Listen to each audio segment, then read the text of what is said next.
The news: President Buhari presides over National Security Council meeting in Abuja.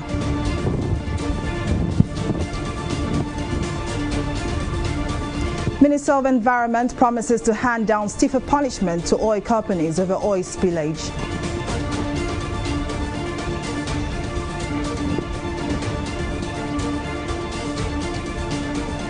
And United Nations calls for end to violence against women.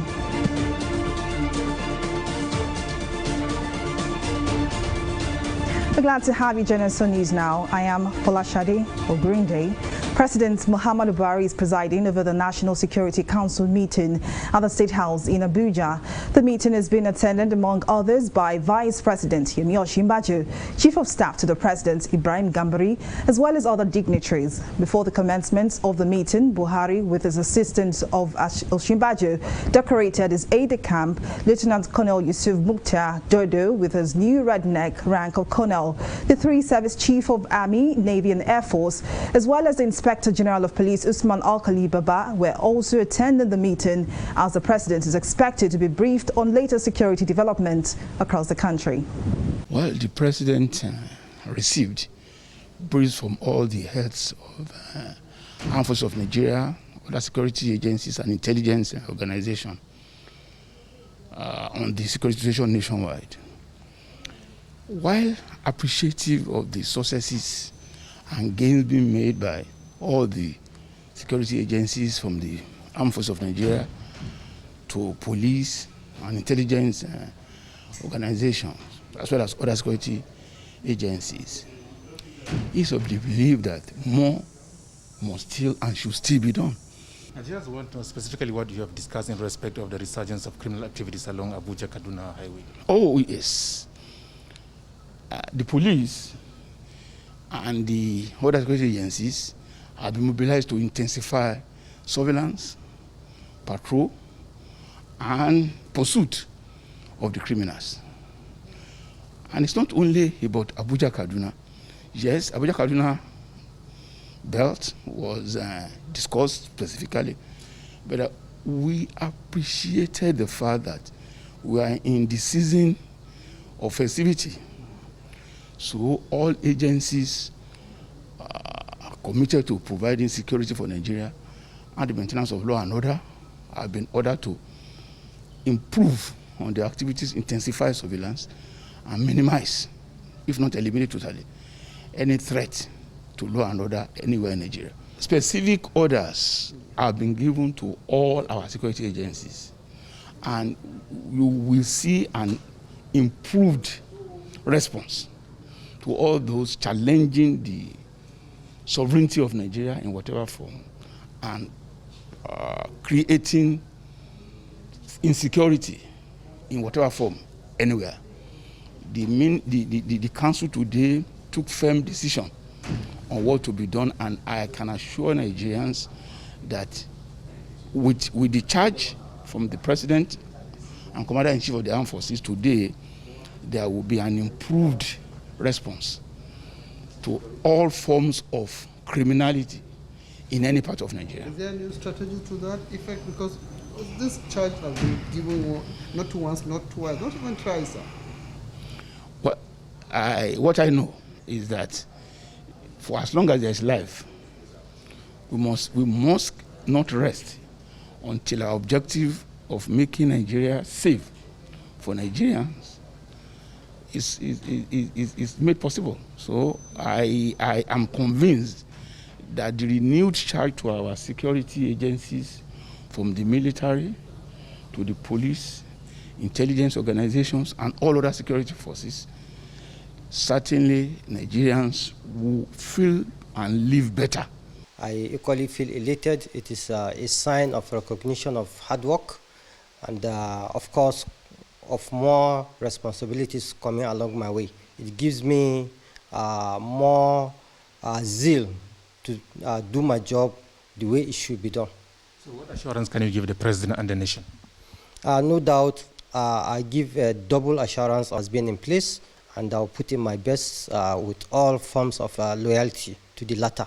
Well, 3 weeks after a pipeline explosion in Nembe, Bayelsa State, which led to an oil spillage across 45 communities in the state, the federal government has announced plans to begin the process of reviewing the National Oil Spillage Detection and Response Agency in order to mete out stiffer penalties to oil companies involved in oil spillage in the country. The Minister of Environment, Sharon Ikeazo, made the declaration on Thursday at the weekly ministerial briefing at the State House in Abuja. He noted that a strong legal framework has become expedient to stop ongoing oil spills. She further added that necessary personnel and equipment have been deployed to begin recovery and remediation efforts handled by the agency. The devastation of the Niger Delta is massive. As we are cleaning up, what we are cleaning up is minute compared to the devastation going on. So it's something that government has to tackle head on. I wish we had put the pictures. There was a picture I saw. It was like a Hiroshima site. You remember Hiroshima in Japan? It was terrible. So this is something we have to tackle head on. We're beyond talking and having workshops. Then on the issue of penalties, that's why I had mentioned earlier the review of NOSDRA's bill. If you know, most of our acts were passed years ago. So you find maybe they'll give 100,000 naira fine. Anyone can pay that and go back and repollute. So we need to put stiffer penalties in place, build the capacity of NOSDRA, which is a regulatory agency in the oil sector, to have the teeth to be able to bite without enhancing their capacity and reaffirming the legal framework, getting it stronger. They can't do much. These are areas we're looking into. It has to stop. In a virtual event to mark the International Day for the Elimination of Violence Against Women, commemorated annually on November 25th, the United Nations Secretary General Antonio Guterres says violence against women is not inevitable. According to Guterres, the root cause of violation against women should be targeted to include long-term strategies to protect the rights of women and girls. He further added that it was time to redouble efforts to eliminate and put an end to violence against women and girls by the year 2030. The latest figures from UN Women confirm that during the COVID-19 pandemic, levels of violence against women and girls have increased. Across 13 countries, almost half of all women reported that they or a woman they know began to experience gender-based violence during the pandemic. Almost a quarter of women reported that household conflicts had become more frequent. A similar proportion said they felt less safe at home. Violence in any part of society affects us all, from the scars on the next generation to the weakening of the social fabric. We can draw a straight line between violence against women, civil oppression, and violent conflict. From rape and sexual slavery used as tools of war to the thread of misogyny that runs through violent extremism. But violence against women is not inevitable. The right policies and programs bring results. That means comprehensive, long-term strategies that tackle the root causes of violence, protect the rights of women and girls, and promote strong and autonomous women's rights movements. Nearly 1 in 3 women have been abused in their lifetime, according to the United Nations. And in times of crisis, the numbers rise, as seen during the COVID-19 pandemic and recent humanitarian crisis, conflicts and climate disasters. To shed more light on the International Day for the Elimination of Violence Against Women, I'm now joined by an activist, Dorothy Edet. Thank you so much for joining us on News Now. When it comes to violence against women, we still hear a lot of people say the issue is often exaggerated or even overflogged. Talk to us basically, what really constitutes domestic violence and violence against women? Okay, thank you for this opportunity you've given to me, and choosing me out of other survivors to actually speak to you. If I want to mention what constitutes violence against girls and women, one is patriarchy. You know, we live in a society that men are everywhere and they just see women as inferior. They don't believe women can become something. And another thing is societal norms. They don't believe that a woman should actually fulfill her destiny. A woman is worthy. They see a woman to be, let me say, a woman is, and they still see her to be a second-class citizen, which is not supposed to be so. And then there's no information. Even when information is still flowing, violence is still ongoing in our society. So causes of gender-based violence, we can talk about anger, inability to manage your anger as an individual. You know, when we talk about violence, people think violence is only meant or done on women alone. Even men go through a lot of things. So causes of violence also is lack of information, lack of how to know the person you're marrying or people around you and all that. So that's what I have to say for now. Now, Dorothy, on the issue of advocacy, women were once told to hide in shame when violated, but over the years, there's been constant advocacy around eradicating violence against women in particular. But how much of that advocacy is gaining ground from your perspective and assessment? It's really going well. For example, there were a lot of young people who couldn't speak out, you know, around my vicinity as a result of stigma, and they don't want to, you know, they don't want to get themselves involved in things like that. They move around, they hated themselves, just like me, for example. I couldn't speak out. I couldn't speak out because when this issue happened to me, I was told to keep quiet. If I want to start my story, at age 7, I was gang raped. And what was I told? I was told to keep quiet. I was even blamed for being raped. And that was my first time of experiencing sex. And it was a forced sex.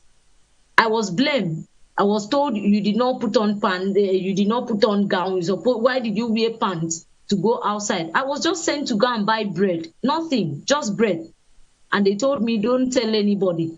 At the age of 10, I went to stay with my uncle. He sexually abused me from 10 till when I was 12 years old. You can imagine. And the wife knew about it just because she just wanted to sustain our marriage. She refused to release me after promising my mom that they are going to send me to school. They didn't send me to school. And by the time they realized that a copper was able to identify what was going on, and she told them then that she's going to report to the village head, which I did not even know the village head. They had to return me back home. Even the school, they didn't send me. And what did they ask me to say? Don't tell anybody. They had to drop salt on top of Bible and ask me to lick it.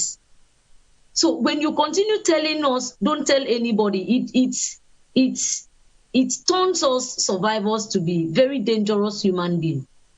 At age 14, I started smoking because I did not like who I was. I did not like the incidences that was going on in my life. At age 15, mom sent me to go and sell Gary because I really love education. I wanted to go to school. I was gang raped. I was selling banana and groundnuts. They finished eating the banana, they finished eating the groundnuts, they collected the money from me, and those 3 guys took turns to rape me. By the time I came back, what did they tell me? Don't tell anybody. Keep it to yourself. At age 20, I was gang raped again by ritualists. Age 24, a pastor said that what I need is deliverance in order for it to be able to drive away the demonic husband, the spiritual husband that is causing this thing to happen to me. He also raped me. He raped me on Sunday. And on Friday, I was gang raped by thieves again. And what did they tell me to do? Keep quiet. Don't tell anybody. If you continue like this, you will not get married. That was why I finally made up my mind that I don't want to marry. If it requires indeed, activism. Dorothy, that you've really shared a lot of issues concerning the culture of silence against women who have been violated. But many thanks, activist and survivor Dorothy Edet. Thank you so much for your contributions on News Now. Moving on, a bill seeking to regulate public-private partnership (PPP) in Nigeria has killed second reading at the Senate. This was sequel to the presentation of the lead debate on the general principles of the bill by the sponsor Adamu Aliero during plenary on Wednesday. Our correspondent Anita Patrick now reports. One of the major challenges affecting the growth of the Nigerian economy is the huge deficit in both the areas of social and economic infrastructure, roads, railway and seaports. Hence the passing of the bill titled A Bill for an Act to Repeal the Infrastructure Concession Regulatory Commission, Private Partnership Regulatory Commission. Sponsor of the bill, Senator Adamu Aliero, said the bill sought to bridge the gap between the public and the private sector to generate massive investments for the expansion of the country's infrastructure services well beyond the resources and the capacity of the government. One of the major challenges affecting the growth of the Nigerian economy is the huge deficit in both areas of social and economic infrastructure. To bridge this gap, massive investment must be made in the expansion of the country's infrastructure services and beyond the resources and capacity of the government, which has been solely responsible for the provision of such infrastructure. Public-Private Partnership Regulatory Commission Bill 2021 will therefore be very key and central to leverage on private sector investment and capacity to bridge the country's enormous infrastructure gap through an effective framework for public-private partnership in Nigeria. In his remarks, President of the Senate, Ahmed Lawal, said that with very limited resources in the country, the private sector should be encouraged to participate in the development of infrastructure. He thereafter referred the bill to the Senate Committee on Works for further legislative action and to report back in 4 weeks. Our country at this point, and indeed at any point, should embark on public-private partnership to ensure that we free our scarce resources for social development, particularly education and health and similar subsectors. I believe that at this point in our history, with very limited resources, we need to encourage the private sector to participate in the development of infrastructure in our country. Meanwhile, a bill sponsored by Sadiq Suleiman seeking to establish the Institute of Border Studies in Kwara State also scaled second reading. After the bill was considered, the Senate President, Ahmed Lawal, gave the committees on tertiary institutions and TEDFON 4 weeks to report back to the Senate. Anita Patrick, TV360, Abuja. We'll take a break here, but still to come, Libya's election body blocks Gaddafi's son's presidential bid. I will bring you details of this story and more right after this break.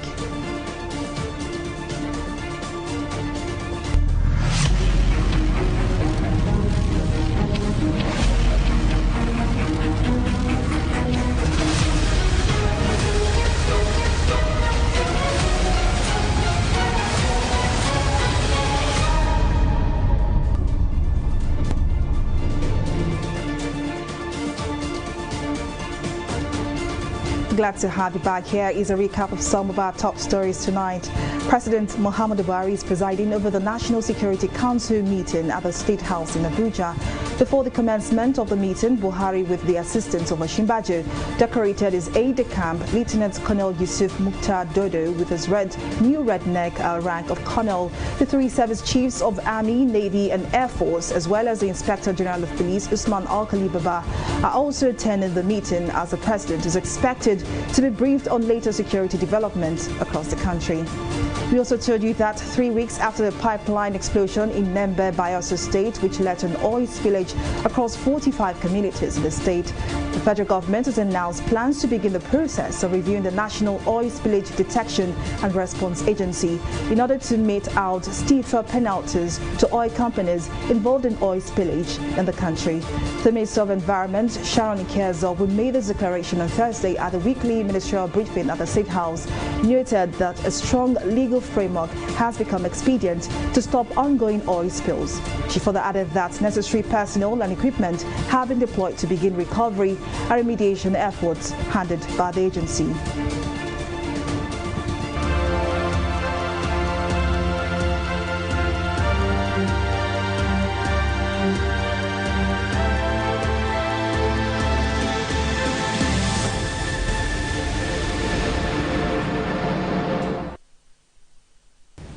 The drive by the federal government to ensure mass vaccination of the populace with the COVID-19 vaccine is fast gathering momentum. This comes on the heels of a sensitization meeting between the National Primary Healthcare Development Agency and the leadership of the National Association of Nigerian Students, NANS, in Abuja.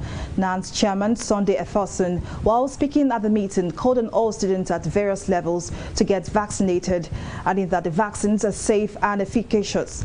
He strengthened to resolve the NANS leaders took turns to get the AstraZeneca vaccine jabs as a demonstration of acceptance and endorsement.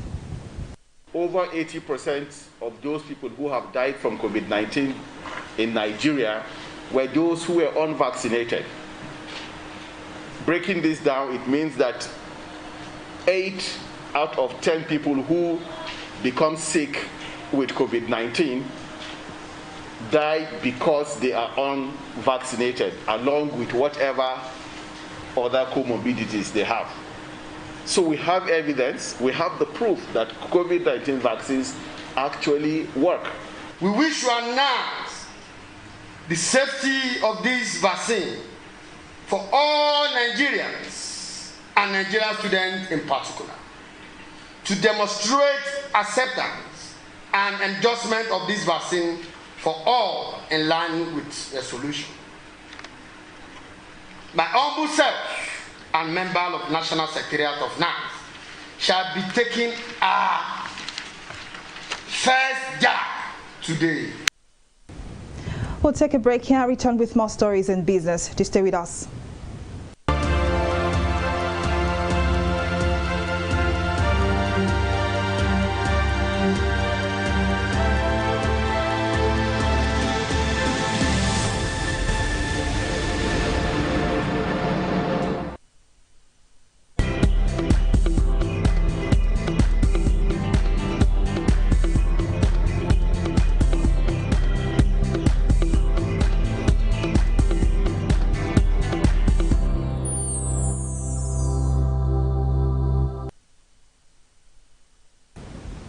Welcome back. Well, up next is business news and stock market review with Abisola Adebayo. Over to you, Bisola. Thank you very much, Folashade. Welcome to business news. The federal government has announced its decision to stop the payment of fuel subsidy by 2022. This was disclosed by the Minister of Finance, Budget and National Planning, Zainab Ahmed, at the launch of the World Bank Nigeria Development Update. The minister, however, says a transport grant of 5,000 naira would target about 40 million Nigerians who make up the poorest population of the country. Despite these assurances, mixed reactions have trailed this announcement, raising concern from industry experts and labor unions alike. Our correspondent has the details in this next report. The argument for or against the full deregulation of Nigeria's downstream petroleum industry is perhaps one of Nigeria's most divisive economic issues. First introduced in the 1980s, successive democratic administrations and military regimes have sought, albeit unsuccessfully, to scrap payment of subsidy for the liquid gold. This time around, the present administration seems determined to end Nigeria's days of buying PMS at a subsidized rate, as it has repeatedly expressed its inability to sustain petrol subsidy payments, which it says currently stands at about 250 billion naira monthly. Now we're getting to a point when NPC is remitting near zero. And if we don't stop, we'll get to a point when they'll be giving us a bill to say you have to actually pay me this for managing the fuel provision in the country. So if you take 250 billion times 12 months, that is about 3 trillion naira. If we don't remove that, that is what is costing us. While government says it recognizes the imminent hardship Nigerians will face, it says provisions for palliatives to cushion the effects of petrol price hike has been planned for. But this raises more questions than answers as to the sustainability of the scheme and the method deployed to identify these selected vulnerable Nigerians. Meanwhile, expert opinion on the matter runs along parallel lines. While some believe full deregulation of the sector is key to Nigeria's economic viability, others express skepticism over the policy. The government has set, July next year as the probable day for the removal because it is expected that by that time the domestic refining capacity will have improved. Because it will be extremely difficult, especially from a political point of view, to remove subsidy if there is no domestic capacity to refine. Inflation, whether official or unofficial, will skyrocket, and it will have negative impact, on the entire economy. Lamenting the impending hardship in coming years, Nigerians say paying more for petrol will have far-reaching consequences on both their livelihood and sustenance. If they were to remove the fuel subsidy, that would affect me so bad. It will increase the price of goods within the country. And this is supposed to be our national resource. We believe it should be cheaper because we own this. It is better late than never. We need to remove fuel subsidy, but I also hope that the government will be able to implement policies that will help to cushion the effect. While the Petroleum Industry Act makes it illegal for government to continue subsidy payments, the Nigerian Labour Congress (NLC) says it is determined to stop the federal government from increasing the pump price of petrol. Folashade Ogrinde, TV360 News. We'll take a break here and return with a review of the stock market.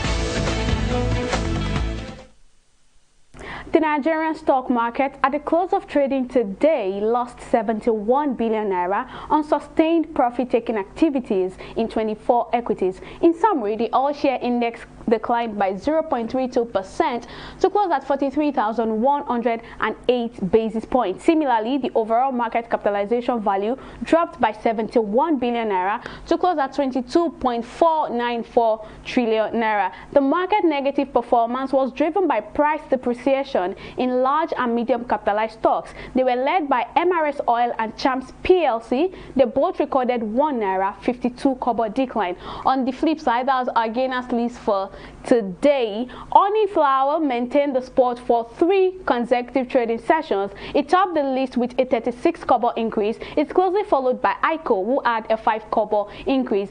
Our market summary says 266 million units of shares valued at 4.2 billion naira, exchanging hands in 3,905 deals. Even though the market has continued to run into losses for 2 consecutive trading sessions, analysts say they are anticipating mild gains in the next trading session due to bargain hunting on fundamentally sound stocks with attractive prices. So fingers crossed if the expectations would actually come to pass. On the global market, that's our FTSE, Dow Jones and the Nikkei. The FTSE closed higher on Thursday as U.S. markets took a breather for the Thanksgiving holiday. Dow Jones rose slightly on Thursday afternoon, but it ended in the positive, even with the U.S. market closed for the Thanksgiving holiday. Japan stocks Nikkei were higher after the close on Thursday as gains in the paper and pulp, railway and bus and real estate increased. That's all on stock market review. Over to Folashade for the rest of the news.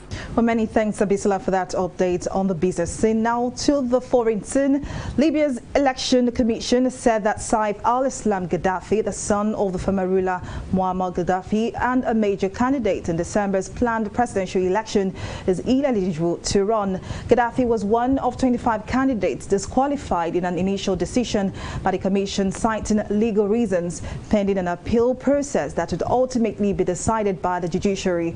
Gaddafi, who is wanted by the International Criminal Court (ICC) for alleged war crimes and murder committed when his father ruled the North African country, sparked controversy after he announced he would run for president. Dispute over the election rules, including the legal basis of the votes and who should be eligible to stand, threatened to derail an internationally backed peace process aimed at ending a decade of factional chaos. Well, up next is Entertainment Reporter News Now.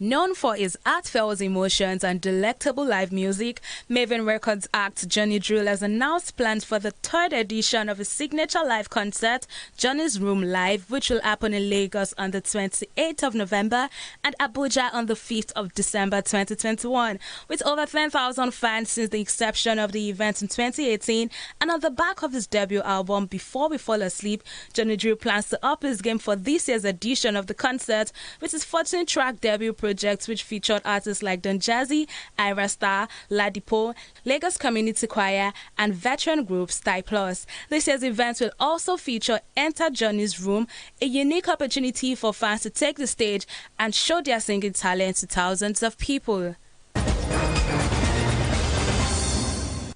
North Korea is reportedly taking extreme measures to punish people who distribute or watch Netflix hit show Squid Game. According to local media, the country has sentenced a man to death for smuggling and selling copies of the South Korean series in the country. A high scholar has also been sentenced to life imprisonment for buying a drive containing the show. This will reportedly be the first time the country is taking such harsh measures on minors under its laws penalizing the distribution of films from South Korea, US, among others. And that is all that we have for you in the entertainment segment of News Now.